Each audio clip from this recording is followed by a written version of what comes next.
सत्त्वानुरूप सर्वस्य श्रद्धा भवति भारत। श्रद्धामयोऽयं पुरुषो यो यच्छ्रद्धः स एव सः।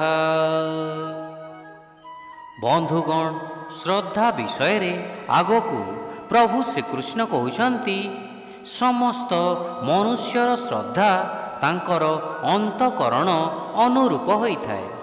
अर्थात जो पुरुष जेपरि श्रद्धावान होइथाए सेई पुरुष स्वयं सेपरि होइथाए। जो पुरुष जो प्रकृतिर होइथाए तार श्रद्धा सेई परि होइथाए।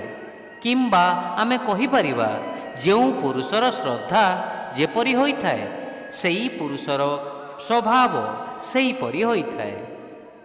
आमर शरीर भितरे मन, चित्त एवं मस्तिष्क रही थाए, जार तारतम्य परस्पर मध्यरे थाए।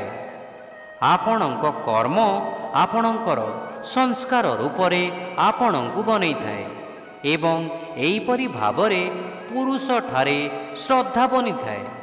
श्रद्धार तीनोटी रूप होई थाए। जो माने विश्वास करती जे जीवन रे अर्थ सर्वाधिक गुरुत्वपूर्ण अटे से माने ताहा संग्रह करिबारे सारा जीवन अतिबाहित करि दियंती।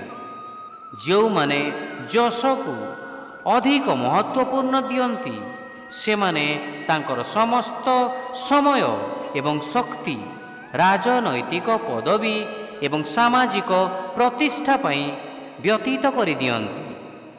जो माने नैतिक मूल्यबोध को उच्च स्थान देई थांती से माने ताकू बजाय रखिबाकू जाई सबु किछि त्याग करि थांती।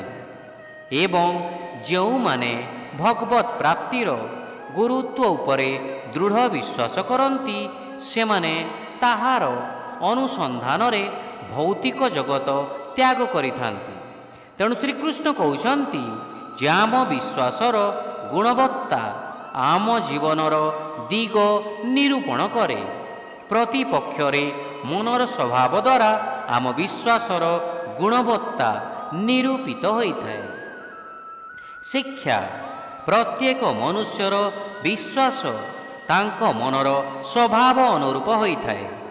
श्रद्धा समस्तंकर थाए एवं जार श्रद्धा जेपरि होइथाए से माने वास्तव रे सही परि अटंती।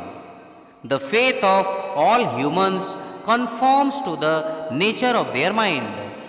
All people possess faith, and whatever the nature of their faith, that is verily what they are. Hare Krishna.